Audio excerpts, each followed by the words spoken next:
The Movie Preview Critic. Informing and entertaining your movie world.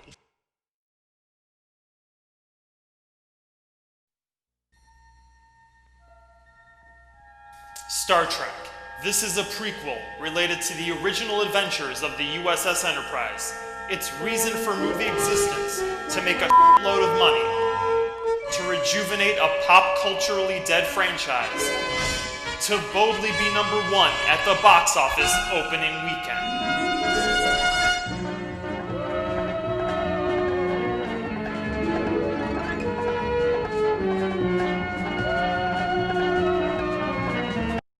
When I heard there was a new Star Trek movie, I remember thinking, what is it going to be about? The original crew is too old, and some of them are even dead. The Next Generation was okay, but never really worked on the big screen.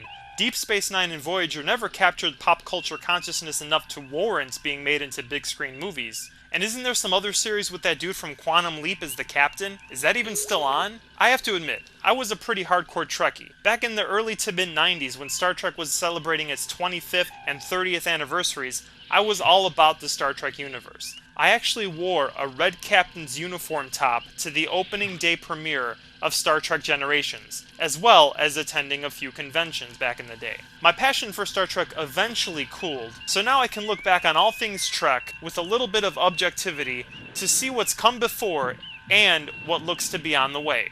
First, let's start with the reason there's a new Star Trek movie. Because it's an established property with a huge, multi-generational fan base willing to hand over millions for anything new. For H. Wood, it's a safe bet. And that's what they're doing nowadays. Remaking, rebooting, and adapting anything and everything with a fan base. Next, it's important to know this really isn't a reboot. For over 30 years, the makers of Star Trek have created an in-depth universe where most of the continuity makes sense. So it's important to note that this adventure isn't going to throw all that hard work away. Next, this movie is a time travel story. I don't know all the details, but there is some time travel involved in terms of the main villain Nero coming back from the future. He's a Romulan, coming back and planning to destroy the Federation before it's united and grown into this huge unstoppable force. So let's take a look at the preview and see if we can unlock the structure of the film. Some evil ship kinda looking like a shadow vessel from Babylon 5, controlled by space gangster Nero, shows up and makes trouble. A Federation ship, captained by Kirk's dad, fights it off. He saves the crew, but not himself, and he dies a hero. James Kirk is born shortly after, and because he has no daddy authority figure to spank him when he acts like a douchebag, he acts out. Here, he steals a car and drives it towards a cliff, I guess because he just watched Thelma and Louise on the Starfleet TiVo. He jumps out in time because it looks good on camera, and the cop from THX 1138 gives him a ticket. Years later, he's still a dick, starting trouble and fighting everyone because his dad died in space instead of hanging around to play futuristic catch with him in the backyard. After the fight, he meets a father figure, Christopher Pike, who talks to Kirk about his father and challenges him to join Starfleet, because that's his destiny. He takes a ride to the Starfleet shipyard, stares at the Enterprise being built, and decides to do it. He goes to the future military academy high school, makes some friends. He also meets Spock, who we get some backstory on, and at first it seems they're not the best of friends. Meanwhile, Nero comes back, so Captain Pike takes the new cadets out on the new Enterprise to look at this mysterious ship that's attacking Vulcan. That's my guess, Spock's home planet. But before they get there, Kirk, because he's still a slacker a-hole, and Scotty are late to the boarding gate, so they miss the Enterprise taking off. Now they have to find a way to catch up and get onto the Enterprise, where this scene occurs.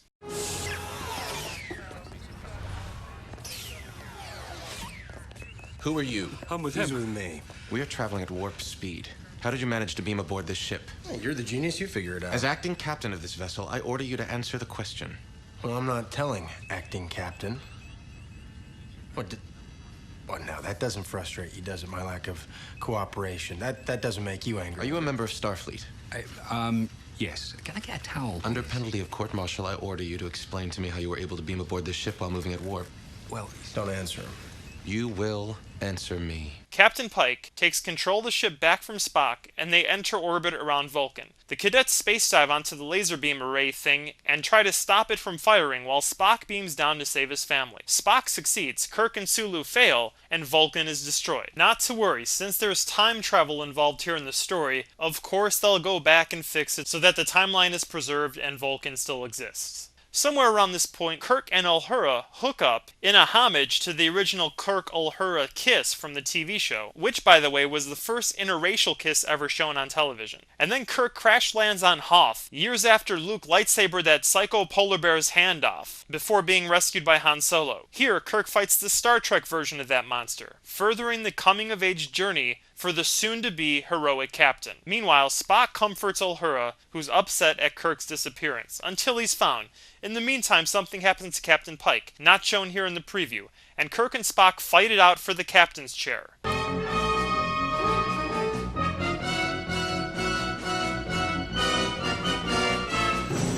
Prepare to feel the power of the Spock Charge!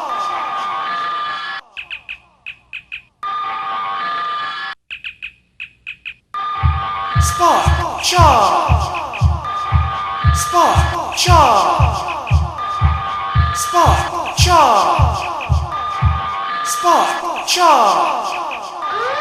Spock Charge! Spock Charge! Spock, Spock, Spock, Spock, Spock, Spock, Spock, Spock, Spock, Spock, Spock, Spock, Spock, Spock, Spock Charge!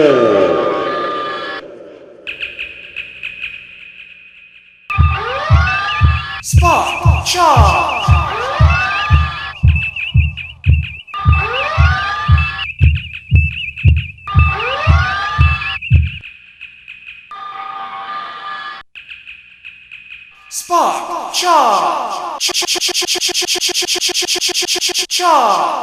Fascinating. Spock is totally kicking his ass here. How does Kirk win this? He does somehow, and he takes the captain's chair. The Enterprise warps off to Earth, where Nero is preparing to Death Star destroy the Federation homeworld. There's an amazing space fight with awesome visuals that ends with Kirk fighting Nero one-on-one, and of course, Kirk and the Federation win. The final scene is classic original Star Trek, where Kirk now wears his famous yellow-topped captain's uniform, and there's some good-hearted joking to send us off with a smile and a little bit of nostalgia. All I can say is, holy shit, that looks f***ing awesome. First and foremost, the Star Trek effects have never looked better. Trek lost popularity as the CGI boom hit at the end of the 90s and early 2000s. This looks like it's setting a new standard for the franchise. Take the best effects from the series and the previous movies, the best of both worlds.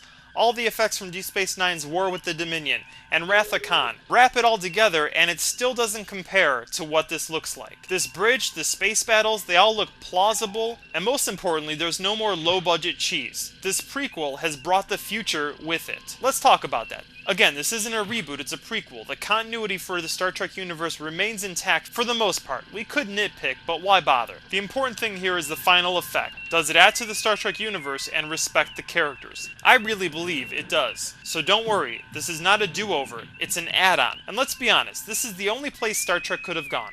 Mainly because no one cares about the shows that are already off the air, and this is not the time to introduce new characters. Also, Gene Roddenberry had said that he hoped one day Star Trek would go back to the early years of the original crew and retell that story. So here, ultimately, what we have is a youthification of Star Trek, partly because it's the only place a big screen story could go, as well as being motivated by the market research. The major audience this is aimed at is 13 to 30-year-olds. As for Star Trek fans in their 40s, 50s, and 60s, they'll check this out because it's backstory on the characters that got them interested in the franchise in the first place. There's only one thing I'm worried about: wisdom. In 1966, Gene Roddenberry created Star Trek because he had a vision. Kind of a prophetic vision, because today we see our world becoming sort of a global community, a federation. Back in 1966, the world was like that episode of The Brady Bunch where Peter and Greg divided their room in half because they got into a fight. In 1966, the world was democratic and communist. It was the Soviet Union versus America, or in Star Trek terms, Klingons versus the Federation. Every episode of the original Star Trek said something about the culture and the world around us at that time. It was on TV during the most turbulent 3 years in recent American history. Not since the Civil War had the societal shit hit the fan like this. Instead of being escapist, Star Trek was idealist. It was optimistic that humans could work things out, that they wouldn't need bomb shelters in their backyards to hide, and that peace on Earth was a real possibility. TV and movies in the 60s, 70s, and 80s were mainly aimed at adults. for people in their 20s, 30s, and older. Younger people got cartoons as their main source of information. Saturday mornings were their time slot. Today, our entertainment is a result of the Barbie effect that slowly spread through the capitalistic world through the 50s, 60s, 70s, 80s, and 90s. Basically, this comes from the history of Barbie being the first to directly market its doll, or its toy, to children. When it comes to movies or TV shows today, the stars and content become youth-focused, and that means it has to be youth-relatable. And what do we focus on when we're younger? Me, me, me, me. There's nothing wrong with that. It's a rite of passage, and those are the experiences necessary for us to form into well-adjusted, healthy adults. But the problem is, where is the wisdom? Where are the Obi-Wans to lead us towards our destiny? Where's Dumbledore to show us how to become wizards? Where are the adults, the characters that have embraced the next phase of life's evolution? Where are those people who have learned something about the world and are going to pass it on? There's a difference in perspective in life when you're 30, 40, 50 versus 12, 15, 18, 20. Right now, it seems that this MTVification and CWization of story is a relationship of mirrors between story and the viewer. The wisdom of the show matches the wisdom of the viewer. It doesn't challenge or offer more. And that's what Star Trek has always been about. To boldly go where no one has gone before. On the show, they traveled in a ship, but it really was a voyage of ideas. Let's hope this prequel, Star Trek XI, couldn't it just be called that? Star Trek XI, Wrath of Puberty, has the courage to go there. Most blockbuster films today are focused on effects and not story or character. I'm very hopeful that there's a mix here because the creative dynamo behind the camera and script is J.J. Abrams. He also has help from his Alias, Lost, and Fringe writing friends Damon Lindelof, Robert Orci, and Alex Kurtzman. Based on their previous work, we can be assured they know how to create drama, cliffhangers, twists, and deep characterizations when they're allowed to, because they do have some lapses here and there. So let's hope the focus was strong here in terms of characters and emotions as well as the effects. And let's hope that JJ took a cue from Christopher Nolan and Batman Begins in terms of making a superhero-ish character act and feel very human. Also, there's a very strong resemblance to the theme used here in the final preview for Star Trek and for the one used to echo Bruce Wayne's heroic emotions in Batman Begins and The Dark Knight. Let's take a listen and compare.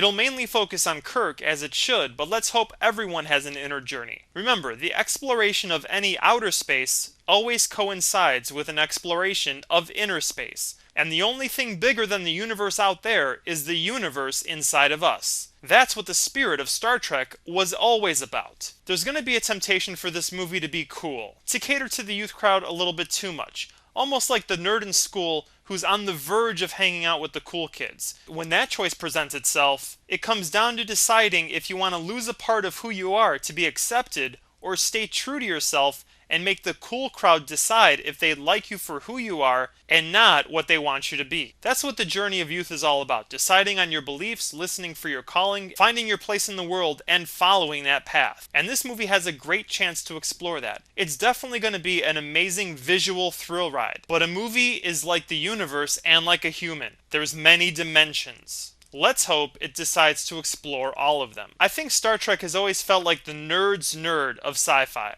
When I was growing up, there were two types of sci-fi geeks, Star Wars and Star Trek. I love them both, but there were those die-hard fanboys who hated one and loved the other, and it always seemed like Star Wars was the cooler one of the two, mainly because it was lawless. Yeah, there was a rebel alliance, but it was so scattered and there were no rules. Whereas Star Trek was basically boot camp in space. Starfleet Academy is West Point. And when you're young, the last thing you want are stringent rules. You want to go out there and explore. You don't want to wear the same uniform as everyone else. You want to wear your own thing and be your own person. And you definitely rather have lightsabers instead of standard issue phasers. While both had wisdom, Star Wars seemed to appeal to everyone, while Star Trek had a little bit more of the hardcore nerd appeal. This new one seems to be Star Warsing it up, and it looks like it's actually done a good job of it. And I actually like this aspect where Kirk and Spock don't like each other at first, as well as Kirk disobeying orders and being a rebel. It seems way more exciting and interesting than, "Ensign, push that button. Commander, raise shields.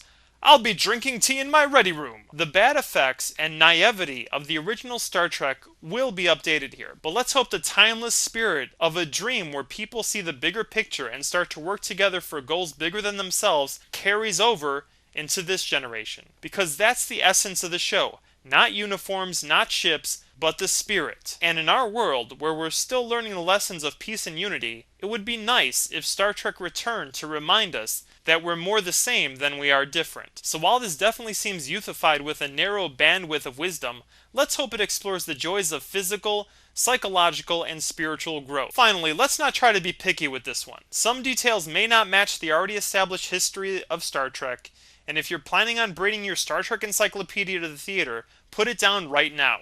Right there on the coffee table, I'm talking to you. Do it, put it down, walk away, don't pick it back up. You're gonna be fine. Enjoy a 21st century update about a 22nd century version of who we are and hopefully what we can be. That is, if this movie has the balls to boldly go where great storytelling has gone before. The movie preview critic rates Star Trek worthy of big screen viewing. See it as a midnight show. This looks good enough to stay up late for, wait in line, and be one of the first to see it. It's definitely for sci-fi lovers, fans of the director. It's totally being done for easy money because of the pre-existing fan base which guarantees box office. It's a franchise rejuvenation attempt. You'll see it because you have obsessive compulsive franchise disorder, which means you don't feel at ease unless you've seen every installment of a given franchise. There is some nostalgia factor motivating people to see this, and it's a sign of a good movie future. A prequel sequel made for greedy reasons, but crafted well, with enough creative spirit to make it worth our time, money, and energy. Now, for Star Trek's place in movie history!